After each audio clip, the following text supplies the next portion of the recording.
भगवान को कैसे अपने पास बुला सकते हैं। अरे लोटा भर के पानी चढ़ाते चढ़ाते तो जिंदगी हो गई रिजी जी, बोलो रही सही बात है कि ईमानदारी की बात है। माला चढ़ाते चढ़ाते भी हो गई, अगरबत्ती लगाते लगाते भी हो गई, दिया लगा लगा के कई माताएं तो ओटला पे बैठी बैठी बत्ती बनाते बनाते बाप रे उनकी जिंदगी निकल गई।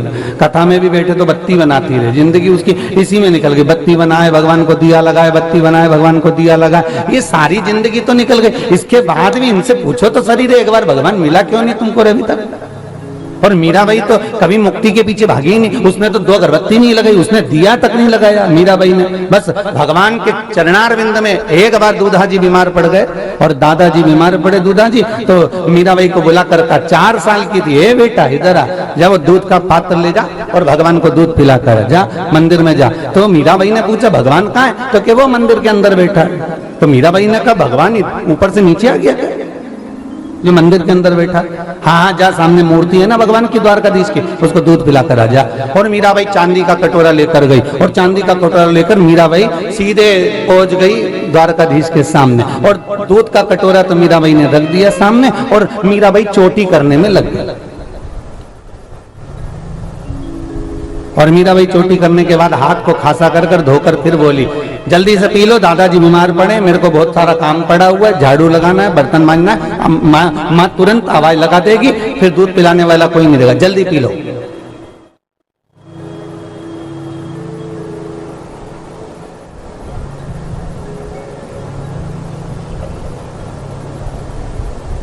भगवान प्रकट नहीं। मीराबाई को लगा कि बताओ, दूधा जी तो बोले थे दादाजी की भगवान को दूध पिला कर जाना, अब ये तो पी नहीं रिया, कटोरा रखा। और भगवान के सिंहासन पर जहां पर भोग रखते हैं, जहां पर तुलसी दल रखते हैं, मीराबाई चढ़ गई ऊपर और भगवान की मूर्ति ने बैया डालकर गले में और कान में कहने लगी एक आध दिन नहीं पिएगा ना तो पतला हो जाएगा, पी ले। अभी भी कह रही हूँ। इतने में तो भगवान तुरंत प्रकट हो गए और प्रकट होकर कटोरा उठाकर भगवान ढकर ढकर सब पी गए। और पीते से मीराबाई ने लिया कटोरा और अंगूठी से बजाती बजाती दूधा जी के पास पहुंच गई, दादाजी ये लो कटोरा, सब पिलाया। तो दादाजी ने कहा प्रसाद। मीराबाई बोले काय की प्रसाद, वो तो पूरा डकार गया। प्रसाद की बात करो तुम, एक बार में निपटा गया वो तो सामने के सामने। दूधा जी बोले फालतू की बात मत कर, कोई पत्थर की मूर्ति दूध पीती है? तो मीराबाई बोले कि बिल्ली पी गई दूध पीती है? बताओ, मैंने खुद देखा भगवान प्रकट होकर दूध पिए हैं। इतने में जितने लोग दूधा जी की तबीयत देखने आए थे सब हंसने लगे, मीरा पागल हो गई, पत्थर की मूर्ति कोई दूध पीती है? मीराबाई बोली सत्य कहती हूँ, पत्थर की मूर्ति ने दूध पिया है। पत्थर की मूर्ति नहीं, द्वारकाधीश ने दूध पिया है। दूधा जी बोले ऐसा नहीं हो सकता, सही बता, तू दूध पी गई क्या पूरा की पूरा प्रसाद का? नहीं नहीं नहीं नहीं, भगवान ने पिया। गांव के लोग बोले ऐसा होता है क्या? मीराबाई बोली होता है, चलो मेरे साथ में वापिस पिला के बता देती हूँ। दूधा जी बोले फालतू की बात मत करो मीराबाई बोलने लगी अब तो बात अड़ गई है दादाजी, अब तो चलना ही पड़ेगा। दादाजी का हाथ पकड़ा, चांदी का कटोरा फिर भर लिया दूध का, सारे गांव के लोगों को ले गई और द्वारकाधीश के सामने जो चांदी के कटोरे में दूध रखा और हाथ जोड़ के विनय कर रही है, पी लो भगवान द्वारकानाथ, मैं तुम्हारे लिए दूध का कटोरा भरकर लेकर आया।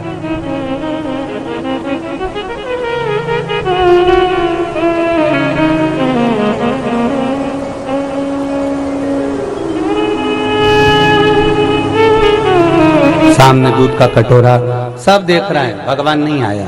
दादाजी ने मीराबाई को बुलाया, जरा फालतू की बात मत करो, सब दूर हंसी उड़ रही है, कटोरा लो वापस चलो, क्षमा मांगो, तुमने दूध पिया है, तुमने प्रसाद पूरा खा लिया है, ये बोलो। मीराबाई बोले नहीं, इन्हीं ने खाया। हाथ जोड़ के मीराबाई बोली काय को मेरी नाक कटा रही है?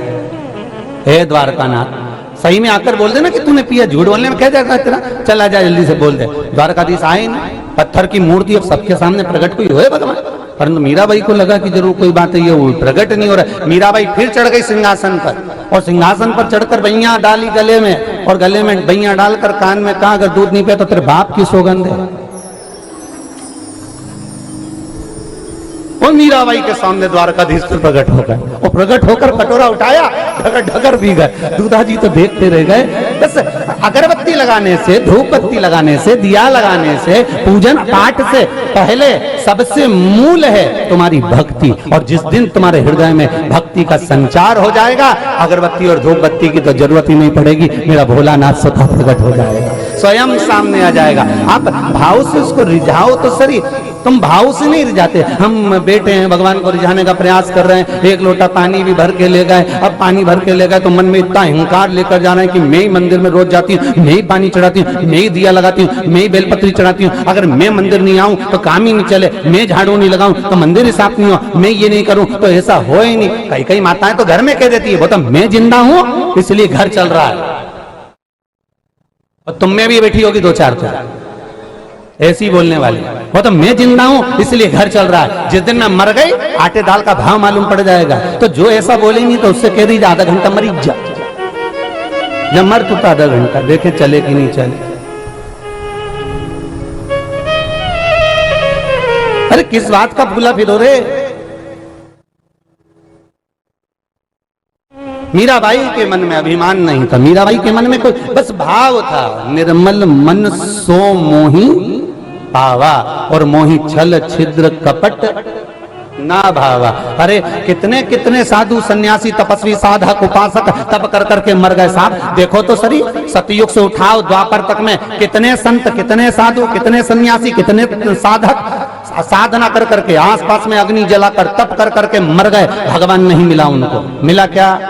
नहीं। और अगर दो चार का नाम उठा लो, प्रहलाद तप करा, नहीं, भगवान मिल गया। ध्रुव भगवान मिल गए, मीरा भगवान मिल गए, नामदेव जी भगवान मिल गए, तुकाराम जी भगवान मिल गए, कर्माबाई, मुक्ताबाई, ये जितने भी आपको मिलेंगे इन्होंने कोई तप साधना नहीं करी, इनको तो भगवान सामने प्रकट हो गए। केवल निर्मल मन था, भाव शुद्ध था। और भाव जब शुद्ध होगा तो भगवान को मिलने में देरी नहीं लगेगी। मेरा विश्वनाथ, मेरा करुणा सागर, मेरा त्रिकालदर्शी, मेरा कैलाशी सामने आकर खड़ा हो जाएगा। बस केवल तुम्हारा भाव। हम फिर कहते हैं मंदिर में जल चढ़ाओ ना चढ़ाओ तुम्हारी मर्जी, तुम भगवान को बेलपत्री चढ़ाओ ना चढ़ाओ तुम्हारी मर्जी, तुम भगवान को भोग लगाओ ना लगाओ तुम्हारी मर्जी, तुम भगवान को फूल चढ़ाओ ना चढ़ाओ तुम्हारी मर्जी। बस इतना सा निवेदन है कि मंदिर की चौखट के सामने से जब निकलो तो ये विश्वास रखकर निकलना कि सामने तुम्हारा दादा परदादा, तुम्हारा पूर्वज यहाँ बैठा हुआ है और उस भगवान शंकर को सब कुछ ज्ञात है,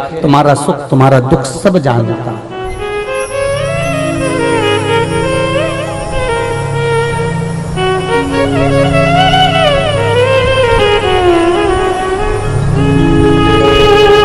अरे कितनी विचित्र बात है।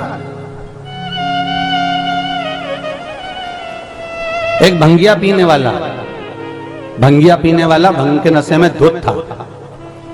रोज वो मंदिर के सामने से निकलता था, रोज मंदिर के सामने से, शंकर जी के मंदिर के सामने से रोज निकलता, और रोज निकलता तो शंकर जी को प्रणाम करके जाता, हार हार, और महादेव बोलकर चले जाता। आज भंग का नशा इतना तेज था, इतना तेज,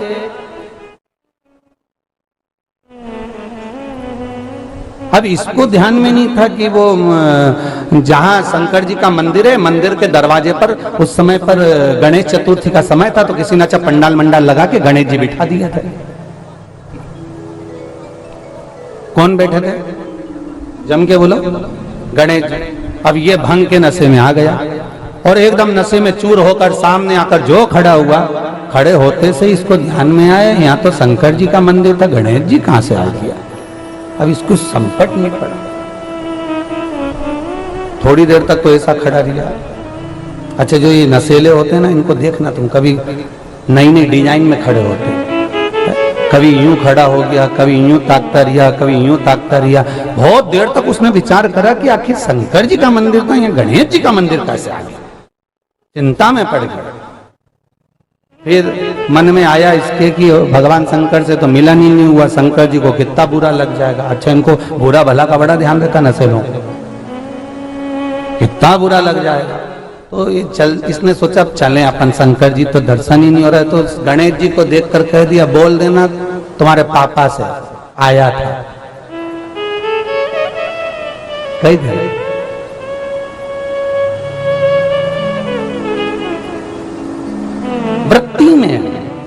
भक्ति में दिखावा नहीं होता। और जिस भक्ति में दिखावा होगा उसमें भगवान कभी नहीं मिलेगा।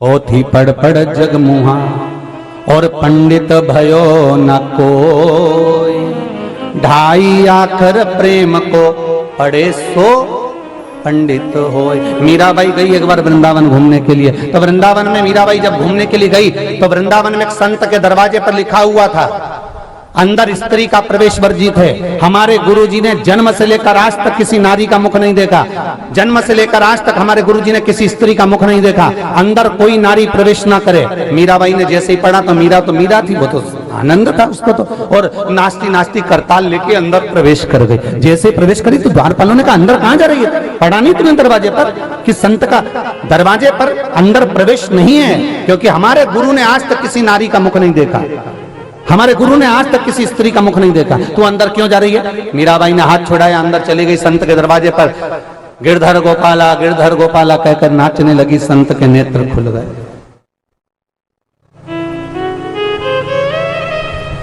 गुस्से में लाल संत ने पूछा, क्यों मीरा, दरवाजे पर पढ़ा नहीं क्या लिखा था कि मैंने आज तक किसी नारी का मुख नहीं देखा, और तूने मेरा व्रत, तूने मेरा उपास तोड़वा दिया और अपना मुख मुझे दिखा दिया।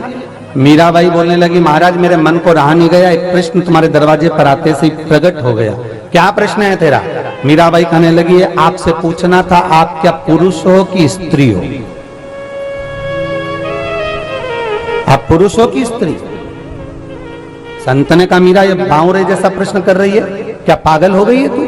ऐसे मूर्खों जैसा प्रश्न कर रही है, तुझे दिखता नहीं मैं पुरुष हूं? मीराबाई जाने लगी। संत कहने लगे, रुक, तूने प्रश्न किया, मैंने उत्तर दिया, अब ये बता, तूने पूछा क्या तुम पुरुष हो कि स्त्री? मैंने कहा मैं पुरुष हूं और तू जाने लगी, आखिर तू क्या जानना चाहती थी?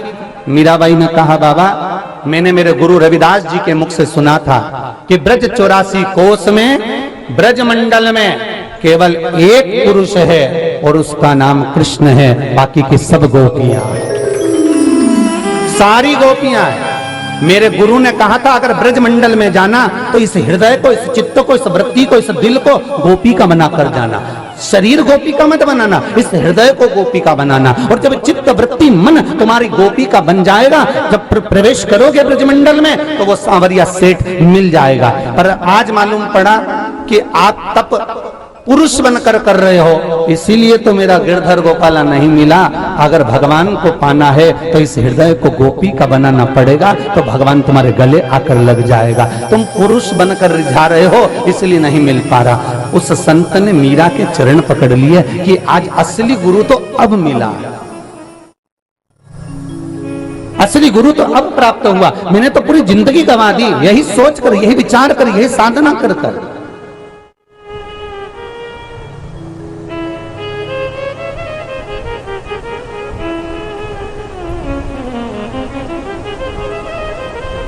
मेरा पूरा सर्वस्व, मेरा पूरा जीवन।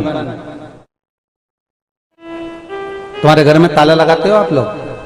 अरे बोलो तो जम के, चाबी कहीं खो जाए, दूसरी चाबी हो ही नहीं तुम्हारे पास में, तो क्या करोगी फिर? जम के तो बोलो, तोड़ोगे। चाबी से ताला खुलता है तो ज्यादा मेहनत करना पड़ती है क्या? अरे जम के बोलते जाओ। नहीं, अब तो अपन लोग पहचान वाले हो गए रे, अब 5-6 दिन हो गए हो। अब घबराओ मत, तुम तो अलमस्त हो के बिल्कुल सही सही जवाब दो, और कोई डरा के बिठाए नहीं तुमको, तो तुम बता देना हमको, है हम यहीं से बोल देंगे भेरू सिंह ने डराया। तो तुम तो अलमस्त हो के कथा सुनो, आनंद में हो।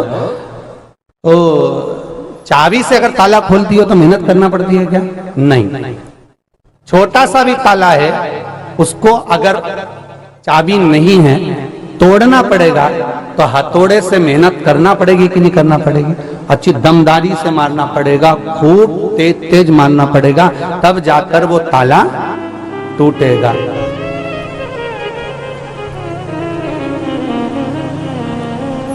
कारण क्या है?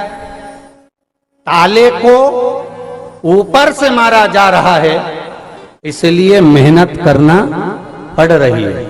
और चाबी क्या करती है, ऊपर से नहीं मारती, चाबी अंदर दिल तक जाती है और दिल से चाबी धीरे से अपनी बात कह देती है और ताला तुरंत खुल जाता है। बस दिल तक पहुंचना।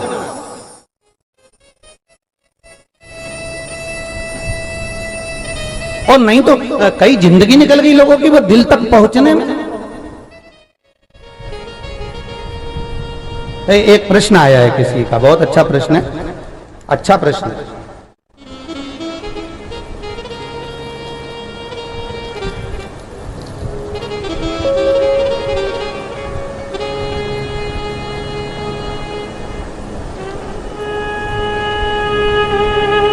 किसी विपुल जी उपाध्याय ने प्रश्न किया है, महाराज जी क्या शिव महापुराण में श्लोक नहीं है?